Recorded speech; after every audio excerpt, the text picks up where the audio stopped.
আসসালামু আলাইকুম ওয়া রাহমাতুল্লাহ।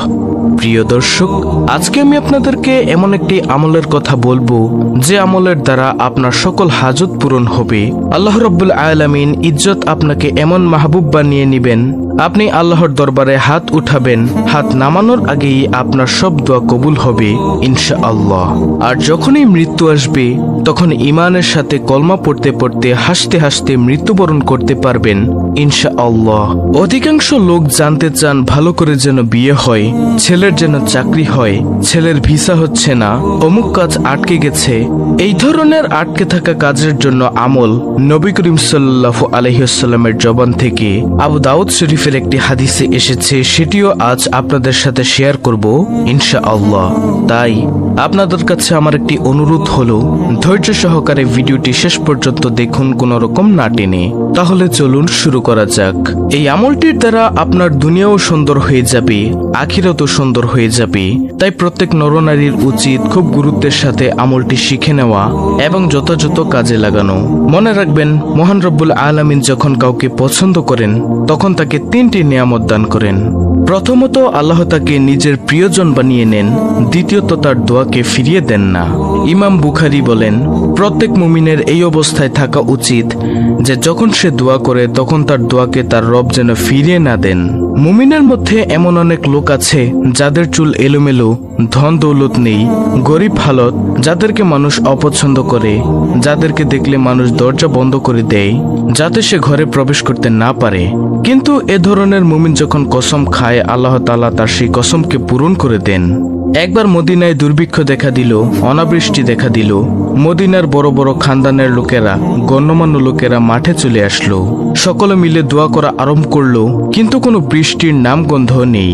তখন মদিনার এক জুতা মেরামতকারী মুচি, যাকে মানুষ খুবই নগণ্য মনে করে, যখন দেখলো মদিনার সকল লোক বৃষ্টির জন্য প্রার্থনা করছে কিন্তু বৃষ্টি হচ্ছে না, তখন সেই মুচি তার দোকান বন্ধ করে অজু করলেন, খুব ভালোভাবে অজু করলেন। তাওয়াদ্দাআ ফাআহসানা ওয়াদুআ ফাসাল্লা রাকাআতাইন, আর 2 রাকাত নামাজ আদায় করলেন। তারপর তার 2টি দুর্বল হাত আসমানের দিকে উঠালেন। এর আগে অসংখ্য গণ্যমান্য মদিনার লোক হাত তুলেছেন, কিন্তু এক ফোঁটা বৃষ্টিও আসলো না।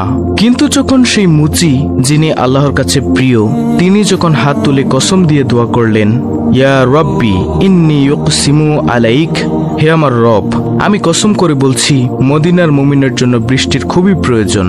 মুহাম্মদ বিন মুনকাদির লেখেন, সে মুচির হাত নিচে নামানোর আগেই আল্লাহ তাআলা মদিনায় বৃষ্টি বর্ষণ শুরু করে দিলেন। সুবহানাল্লাহ। সেজন্য আল্লাহ যার উপর রাজি হয়ে যান তার দোয়া কবুল করতে দেরি করেন না। আল্লাহ এই মুচির উপর কেন রাজি হয়েছেন? কারণ মুচি দুনিয়া বিমুখ। সে চাইলে দোয়ার মাধ্যমে ধন দৌলতের মালিক হতে পারত, কিন্তু সে ধন দৌলত চায়নি, হালাল রুজি চেয়েছে। আল্লাহর রিজিক যেমন রেখেছে তাদের সন্তুষ্ট দেখেছে। ধনী হওয়ার লোভ, মান সম্মানের লোভ, দুনিয়ার লোভ তাকে সিরাতাল মুস্তাকিম থেকে নড়াতে পারেনি। আর তৃতীয় বড় আলামত হলো, যা প্রত্যেক ইমানদারের বড় আশাও হয়, তা হলো আল্লাহ তাআলা যে মুমিনের উপর রাজি হয়ে যান, সন্তুষ্ট হয়ে যান, তার খাতেমা বিল খায়ের করেন। মৃত্যুর সময় হাসতে হাসতে কলমা পড়তে পড়তে ইন্তেকাল করতে পারে। সুবহানাল্লাহ। নবী করিম সাল্লাল্লাহু আলাইহি ওয়াসাল্লাম ইরশাদ করেন, হে আমার সাহাবারা, আল্লাহ তাআলা যার উপর রাজি হয়ে যান তাকে ব্যবহার করেন। সাহাবাগণ প্রশ্ন করেন, ইয়া রাসূলুল্লাহ, আল্লাহ কিভাবে ব্যবহার করেন? তখন নবী করিম সাল্লাল্লাহু আলাইহি ওয়াসাল্লাম জবাব দিলেন, ইওয়াফিকুহু লিআমালিন সালেহ, আল্লাহ তাআলা তাকে শেষ সময়ে নেকির তৌফিক দিয়ে দেন। তার সাথে আরও 2টি কাজ হয়, আর তা হলো তার পাড়া প্রতিবেশীরা, আত্মীয় স্বজনেরা তার নেক আমল দেখে তার উপর সন্তুষ্ট হয়ে যান। দ্বিতীয় কাজ হলো আল্লাহ তাআলা সে নেক আমলের উপরেই তার ইন্তেকাল করান, অর্থাৎ সে নেক আমল করতে করতেই দুনিয়া থেকে বিদায় নিয়ে যান। হযরত আবু জুরা রাজি রহমাতুল্লাহি আলাইহি, যার কাছে 7 লাখ হাদিস মুখস্থ ছিল, তার যখন সাকারাত শুরু হলো, সেখানে ওনার 3 জন সাগরেদ উপস্থিত ছিলেন। ওনারা আবু জুরাকে কলমার তালকিন কিভাবে দিবেন চিন্তা করতে করতে তারা একটি হাদিস পড়া আরম্ভ করলেন। আর হাদিসটি পড়ার সময় তারা এমন ভাব করছিলেন যে তারা হাদিসটি পড়তে পারছেন না। তখন আবু জুরা রাজি রহমতুল্লাহি আলাই তাদের হাদিসটিকে আটকে যেতে দেখে তিনি সে সাকারাতের মুহূর্তে হাদিসটি সহিভাবে পড়া আরম্ভ করলেন। হাদিসটি হলো, আন মুয়াজ ইবনে জাবাল রাদিয়াল্লাহু তাআলা আনহু কাল কালান নবিয়্যু সাল্লাল্লাহু আলাইহি ওয়াসাল্লাম মান কানা আখিরু কালামিহি লা ইলাহা ইল্লাল্লাহ, অর্থাৎ যার শেষ কালেমা লা ইলাহা ইল্লাল্লাহ হবে সে জান্নাতে যাবে। এই হাদিস পড়তে পড়তে তিনি মুচকি হেসে ইন্তেকাল করে গেলেন।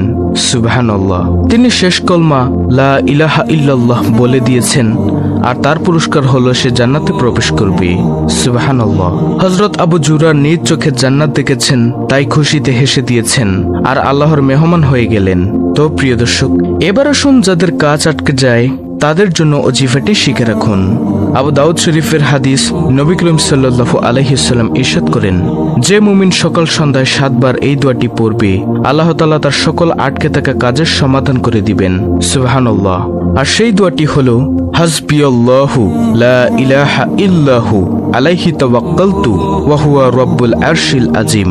হাসবিয়াল্লাহু লা ইলাহা ইল্লাহু আলাইহি তাওয়াক্কালতু ওয়া হুয়া রাব্বুল আরশিল আযীম। হাসবিয়াল্লাহু লা ইলাহা ইল্লাহু আলাইহি তাওয়াক্কালতু ওয়া হুয়া রাব্বুল আরশিল আযীম। আর আবু নাইমের রিওয়ায়াত, যে ব্যক্তি দারিদ্রতার ভয় করে তার জন্য আমল হলো, নবী করিম সাল্লাল্লাহু আলাইহি ওয়াসাল্লাম ইরশাদ করেন, যে ব্যক্তি এই দোয়াটি পড়বে তার 70টি মুসিবত দূর হবে আর তার মধ্যে সবচেয়ে ছোট মুসিবত হলো দারিদ্রতা। আর সেই দোয়াটি হলো, লা হাওলা ওয়ালা কুওয়াতা ইল্লা বিল্লাহ লা মালজাআ ওয়ালা মানজাআ ইল্লাল্লাহি ইল্লা ইলাইক লা হাওলা ওয়ালা কুওয়াতা ইল্লা বিল্লাহ লা মালজাআ ওয়ালা মানজাআ ইল্লাল্লাহি ইল্লা ইলাইক লা হাওলা ওয়ালা কুওয়াতা ইল্লা বিল্লাহ লা মালজাআ ওয়ালা মানজাআ ইল্লাল্লাহি ইল্লা ইলাইক। এই দোয়াটি বেশি বেশি পড়তে থাকুন, 70টি বড় মুসিবত ও দারিদ্রতা দূর হয়ে যাবে ইনশাআল্লাহ। তো প্রিয় দর্শক, এই ছিল আমাদের আজকের ভিডিও, অত্যন্ত গুরুত্বপূর্ণ একটি ভিডিও। ভিডিওটি ভালো লাগলে অবশ্যই চ্যানেলটিকে সাবস্ক্রাইব করে বেল বাটন অল বাজিয়ে দিবেন।